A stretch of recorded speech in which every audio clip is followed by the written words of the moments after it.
The production of this program is made possible thanks to the support of the following and viewers like you. Canada's per capita growth has been negative 3 out of the last 4 quarters, says Perrin Beatty, the president and CEO of the Canadian Chamber of Commerce. He adds, Canada needs to do more to attract investment, a sentiment that was recently shared by a panel of experts for Conversations Live about economic reconciliation. Haisla Chief Councillor Crystal Smith said First Nations hold the key to the country's economic future. It is a belief held by Indigenous businessman Chris Sankey, who says, we cannot afford to obstruct BC's energy sector any longer. In an op-ed for the Vancouver Sun, Sankey said, the chilling effect on the investment landscape of our region and of Canada in general has been terrible. Moving forward, Sankey is looking to LNG to generate jobs and economic growth. He says more than $1 billion in Indigenous procurement spending and benefits have already been negotiated with Coastal GasLink, Kitimat LNG, and Woodfibre LNG. And should the Haisla make the final investment decision on Cedar LNG, the opportunities will continue to grow for everyone, says Sankey. Not just First Nations, everyone. I invited Chris Sankey to join me for a conversation that matters about economic reconciliation and how it can reverse Canada's sinking attractiveness to investors. Chris, welcome. Thank you for having me. Chris, is the path to opening up or reestablishing Canada's reputation as a place to invest, is it through cooperation and partnerships with First Nations? 100%. I think the most important thing that we could do as nations is align. When we have alignment between the communities, the impacted communities, and our neighbors, we essentially de-risk the project for it. And when I talk about de-risking, I mean our ability to grow our own timber, grow our own capacity, have an alignment within the community of the service needs determination. I think long past is gone when people just want to propose projects. We have to actually talk about how do we grow our community while looking at these major multi-billion-dollar initiatives. We have to make sure that in order to be successful in the energy game, that over the next span of 40 years, we have to make sure that we have the expertise, the capacity, the education, the training, employment that will be intergenerational knowledge transfer while we look to have intergenerational wealth transfer. I think alignment is the key word here today. The key word alignment equals de-risking equals investment. So how do companies go about best working with First Nations to make sure that what they're proposing is in sync with Indigenous values, Indigenous culture, Indigenous language, so that that we don't run into some of these situations where we're going, well, hang on a second, I think that what you're trying to do is to move this and only make us as a name-only partner? Well, it depends. I mean, not one shoe fits all.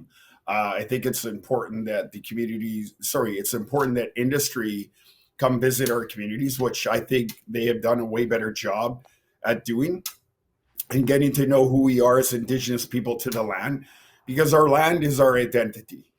And that's who we are as a people. They want to make sure that when a proponent is coming to the community, they get to know the community's needs and wants. So that, again, I go back to making sure that our voices are heard, our elders' voices are heard, our cultural awareness is heard, our language, our arts are, and then we start to move into the opportunities to make sure that the community's needs are met when it comes to infrastructure, health, education, language, arts. All of those things encompass who we are as a people. When you take that knowledge and you bridge it with technology, you bridge it with industry knowledge, you form an incredible relationship where we've got to know one another across the table. Now, it's not always going to be smooth, but at the end of the day, we build that relationship, whether we agree, disagree, at the end of the day, we're going to move forward together. And it's important that industry sit down, whether it's going to be with chief and council, the hereditary, the rec dev, it will encompass a solution into a path forward for investment. Who better to approach than the people whose territories are going to be impacted by potential development? Who better to know every crook and cranny in the ocean and the land?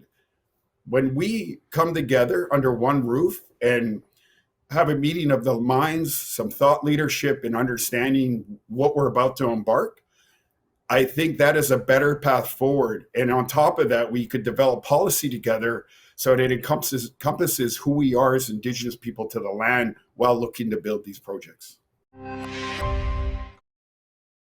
The production of this program is made possible thanks to the support of the following and viewers like you.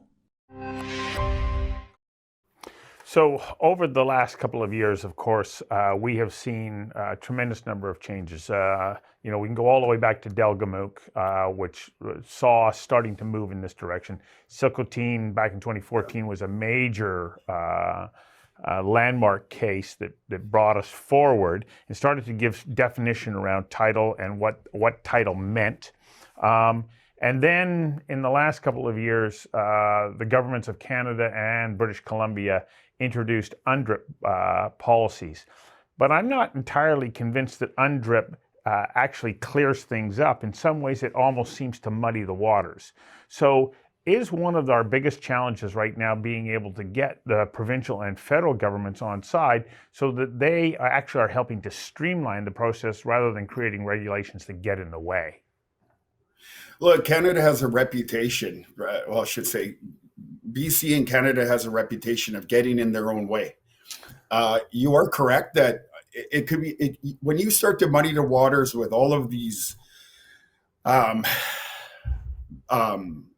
measures on how we move forward, the long list of action items to take place to meet UNDRIP, I don't see it really being implemented for another 15, 20 years. So I think it's important that when we sit down with government, that the community representation to the proposed project in the area and region, those First Nations should be at the table talking about a path forward. So let's be honest here. Like, prior to UNDRIP, and again, I'm not against UNDRIP. It was just very unclear to me when it first came out. Prior to us engaging in UNDRIP, we were already doing about 85 to 90% of the asks of what that legislation would look like, which we call free, prior, informed consent. And so we were already doing a lot of that in our region anyway. But like I said, I think what I find where things get confusing is when we have the likes of city organizations interfering in this process. And I make no bones about it. I don't think it's right that organizations in Vancouver that are Indigenous led has a right to talk about the things or projects that are being proposed in our backyard. And I think what's happened here is that the combination of media and government and meeting with the wrong people has caused a lot of backlash in the past to get anything built. When you take a look what was happening with all of our proposed projects here in British Columbia, where did the vast majority of the pushback came? It came from Vancouver. It came from Toronto. It came from all the cities. And what frustrated so many of our Indigenous people is that they don't live here. And the fact that we had organizations like UBCIC and these other individuals, other organizations speaking on our behalf regarding UNDRIP, they completely missed the mark when it came to the actual community's needs and wants and a path forward. We are already working with our hereditary. In our community of Lac Ouams, we had people or have people that are a part of our hereditary system and hold high-ranking names that are elected to our council. So I think going back, we have to realize that when we are going to sit across from one another to negotiate these opportunities, the first point of contact, you should go find out who the chief and council is or the mayor and council, understand that process and protocol. Do they involve their hereditary? And sit down with that community. I think the government needs to stop meeting with city organizations. I really believe that, because I hear it a significant amount in the work that I do, that they're getting very frustrated with these urban organizations speaking on our behalf and then trying to shut down the energy sector. I mean, what are we going to do, Stuart? Like, if you take away oil and gas, even those organizations wouldn't be able to survive. You just wouldn't. Without oil and gas, there is no economy. There is no fishing. There is no forestry. There is no infrastructure. There is no mining. There is no health and education.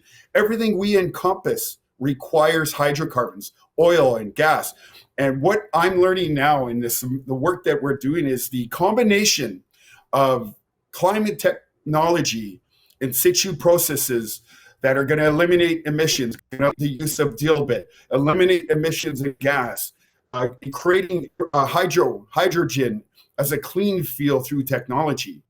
This nonsense that we think we're getting away from oil and gas is just never going to happen. And I want to be really clear here. People keep saying, not in my lifetime. No, let's be honest here. We're never getting rid of oil and gas. My clothing, my watch, my phone, my headsets, the latest and best medical saving instruments require hydrocarbons and minerals. And without that, we will not have the quality of life that we have today. And we need to understand this. And the fact that we exist, we give off 1,000 British thermal units, which are emissions, every day that we're alive. You could eliminate all of the oil and gas. That's still not going to change anything when it comes to our emission rates. In fact, over the last 8 years, we went from 1.2% total global emissions. Now we're at 1.6. At one point, it was 1.8. It's come down. Not a single major project has been built. So how could you blame that on the energy sector? When we look at China, where they're building coal plants at a record pace to keep up with the demand of energy. Oil demand has gone up, not down. And every time, and I wrote this in an op-ed, and every time an EV is built, oil demand goes up. And it actually costs the economy 5 times the barrel of oil to make an electric vehicle. As well as you got to drive 120,000 kilometers to break even to be carbon neutral. That's every day. And the battery itself, it actually burns out within about 8 years of owning that vehicle. Those are the stats that I learned through speaking and listening to people like Adam Watrous and Scotia Watrous in this sector. So we got to be smart about this. It's about, yes, let's get rid of, I'm totally on side, let's get rid of bad emissions. How do we do that? Technology. We have to have a slow progression of responsible management of reducing harmful fuels into the atmosphere. And I strongly believe that it's the technology sector in relationship with industry and First Nation-led projects is going to solve that challenge that we face today with regards to emissions rate. The production of this program is made possible thanks to the support of the following and viewers like you. So here's another point that came up the other day, and it was that the media complicates things because the process towards economic reconciliation and building major projects in Canada is very complex, and this environment is only looking for simple explanations. And what it tends to do is focus in on conflict. And so it's very easy to find conflict, whether or not it's from an environmental organization or a combination of First Nations that maybe don't agree on the best steps forward on a project, to point to that disagreement rather than say, okay, what are the merits of this? How do we work our way through it? How do we make that happen? Are you finding that yourself? Yeah, look, over the last 15 years or so that I've been involved in this game, Every time industry and First Nation find a solution to the problem, the environmental groups and these city organizations, these NGOs, find a problem for that solution. And it never ends. And it will never end until the alignment happens with the Indigenous communities along the impacted routes of the energy corridor or the economic corridor to Tidewater. Until that alignment happens, these individuals will continue to get into the media and make zero sense. I mean, we cannot tolerate this anymore as a province, as a country. We have to get our clean energy out to the world. We are not doing anybody around the world any justice by not meeting our obligations to bring down emissions globally. And if we continue to block these opportunities for Canada, our Indigenous communities will continue to struggle, and that struggle is called poverty. Our communities don't want to rely on the government anymore. We need to be able to move forward so we can build these projects to our standards, partnership with industry and cultural knowledge, so that we could finally say to the rest of the world, we are global players right in our backyard. Indigenous people historically love to stay in the territory they're from, but because we don't have the opportunity like the rest of the Canadian population, most of our people always, like myself included, always had to leave the community for opportunities to get a job.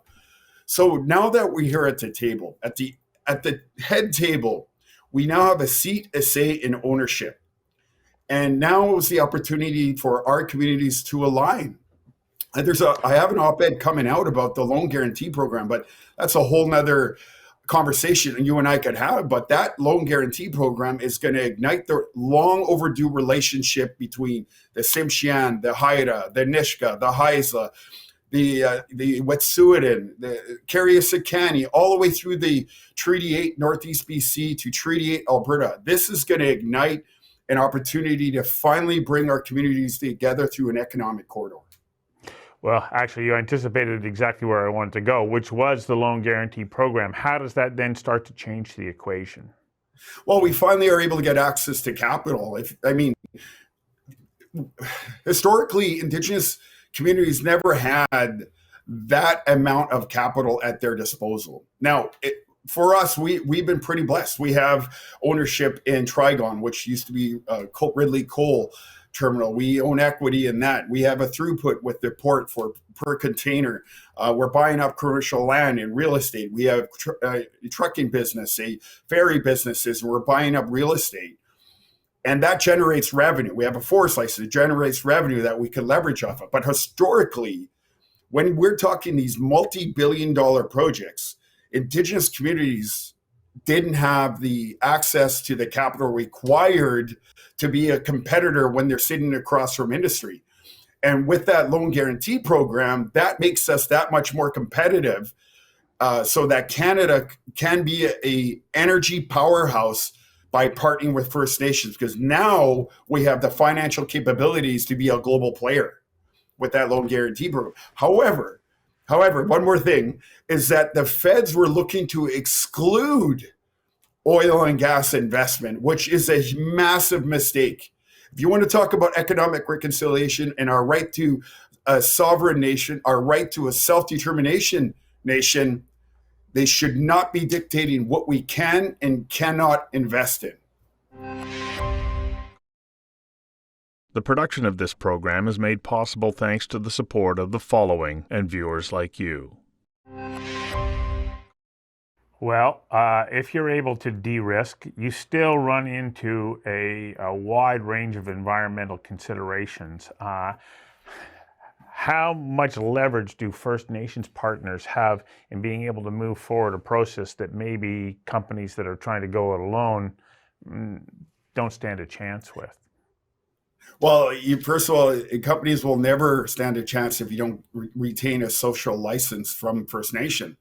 I mean, I'm going to keep going back to it. Who better to partner in the impacted First Nation to the territory to which you want to build on. What I'm finding now, Stuart, in my travels, is that industry not only just wants to propose the project, what they want to do is actually invest in our stewardship, our fisheries department, about looking at how we could best protect sensitive ecosystems with not just the transfer of knowledge in the energy industry, but with the transfer of our culture, our knowledge back to industry. So it makes a perfect fit. And then you add clean technology in the mix. It's even better story. It's a nation builder. And then we start to bring our communities together, and that's what de-risks the project. Again, you go back to saying to the community, what are your needs? And sit down and have those tough discussions, and don't shy away from talking about oil and gas and hydrogen, and don't shy away from talking about money, because without it, we can't build critical infrastructure. So here's an interesting point. Where you are right now, there's a tremendous amount of opportunity that's available to you. You could go 150, 200 kilometers away, and there would be a First Nation that is not sitting on a natural resource or an opportunity like that. How important is it for industry and First Nations like yours to be able to say, this isn't just for us, we also need to bring in our neighboring nations to be a part of this?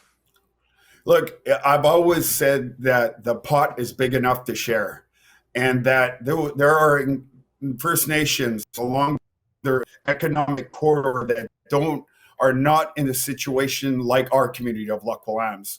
They're not blessed in that area. However, they are blessed with the knowledge of how they take care of the land. So how can we help those communities?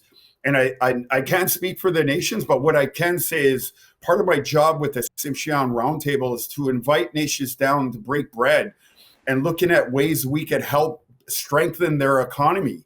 And it would be up to the leadership dialogue, but getting them in a room to talk about what their community needs are, and maybe how we could help them along to be a part of this economic engine, to somehow work out a deal in hopes that they could get a revenue sharing agreement so they could have some revenue back, so they could build capacity in their stewardship departments, build capacity in their forestry departments, build capacity in their administration departments, and then, of course, build critical infrastructure.